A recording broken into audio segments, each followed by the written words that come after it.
नाज़रीन, सबसे पहले आप हज़रत मौलाना अहमद वली फैसल रहमानी का ये मुख्तसर वीडियो देखिए, उसके बाद इस मौजू पे बिल आया है आपकी जो वक्फ की जायदाद है उसको कंट्रोल करने के लिए, मुसलमानों के कंट्रीब्यूशन को कंट्रोल करने के लिए।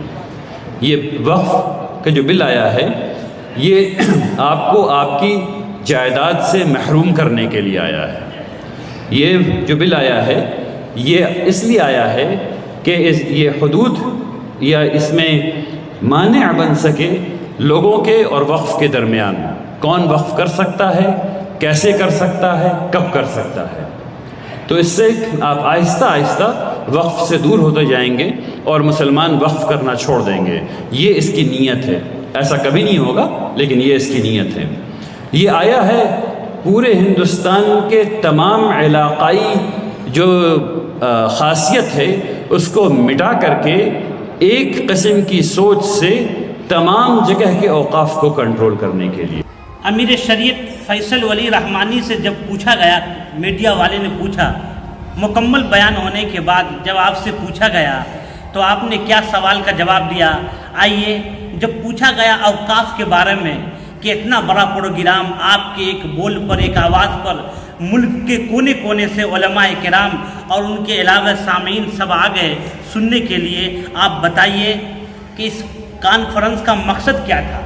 मीडिया वाले ने पूछा इस कॉन्फ्रेंस का क्या मकसद था, ये मकसद हमें बताइए। मौलाना ने फरमाया कि इस कॉन्फ्रेंस का मकसद पूरे हिंदुस्तान में इस बिल, इस काला और घटिया और गंदा बिल जो है, वक्फ बोर्ड में जो नए तरीके से बिल लाया जा रहा है, इस घटिया बिल के मुतालिक लोगों को बेदारी करने का मकसद है हमारा। लोगों को बेदार करना चाह रहे हैं, बेदारी फैलाने का है।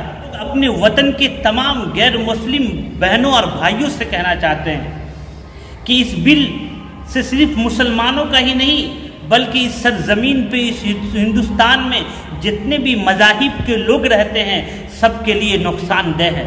इससे कोई फ़ायदा नहीं है, इससे नुकसान ही नुकसान है। और मैं कहना चाहता हूँ हिंदुस्तान के सरकार को और पार्लियामेंट में उन बीजेपी लीडरों को कि कान खोल के सुन लें, आप बैसाखी लेकर चल रहे हैं, बैसाखी का सहारा आप लिए हुए। अगर टीडीपी हाथ खींच ले और नीतीश कुमार हाथ खींच ले तो तुम्हारी सरकार गिर जाएगी। लेकिन मैं किसी को गिराने और बनाने के लिए नहीं, मैं ये कहना चाहता हूँ कि मुसलमान इस बिल की मुखालफत करें और मुखालफत होना चाहिए। ये बिल नुकसानदेह है क्योंकि मुसलमानों की प्रॉपर्टी बहुत ज़्यादा है। उन प्रॉपर्टी और जायदाद और औक़ाफ़ पे सरकार हमला करना चाह रही है, इनको गलत इस्तेमाल करना चाह रही है, इनको हड़पना चाह रही है। हम इसको हड़पने नहीं देंगे।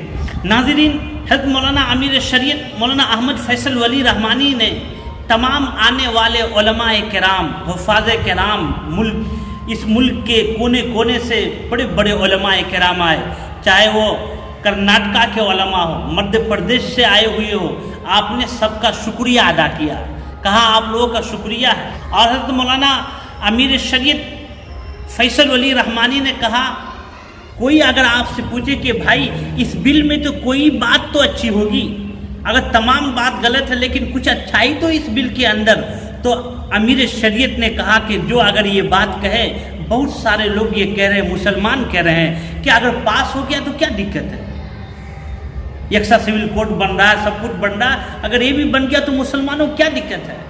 तो आपने फरमाया कि उनको कह देना कि पेज नंबर 16 पढ़ लो, जो इस पे लिखा हुआ है, पेज नंबर 16 उसको पढ़ने की ज़रूरत है। अगर ये बिल पास हो जाने के बाद क्या होगा, बहुत सारे लोगों को मालूम नहीं है कि बिल पास हो जाएगा तो क्या होगा।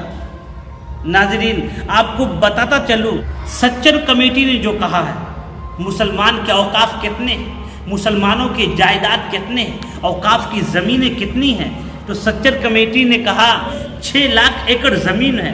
कुछ और लोगों ने कहा कि 9 लाख एकड़ ज़मीन मौजूद है, ये औक़ाफ़ की ज़मीनें हैं। ये सब ज़मीनें कहाँ से आई, چھوٹی چھوٹی مسجدیں ہیں، بڑی بڑی مسجدیں ہیں، مدارس و مکاتب ہیں، کسی نے کنواں کھدوا دیا، کسی نے عیدگاہ بنا دیا، کسی نے اللہ کے لیے اپنا کوئی زمین دے دیا. تو یہ سب چیزیں، کتنے اسکول بنے ہوئے، یہ سب اوقاف کی پراپرٹی ہے، وقف بورڈ کی پراپرٹی ہے. یہ سب ختم ہو جائے گا سب. ناظرین، میں نے اس سے پہلے والے ویڈیو میں بھی آپ کو بتایا اس سے کتنا نقصان دہ ہے، بہت زیادہ نقصانات ہیں ان سے.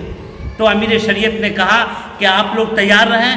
اگر ہم 5 کروڑ ایم ایل کیے ہیں، اگر ایم ایل کے بعد بھی اگر یہ سرکار نہیں جاگتی ہے، گورنمنٹ ہوش میں اگر نہیں آتی ہے، تو ہم اس کا اگلا قدم بھی بتائیں گے کیا کرنا ہے.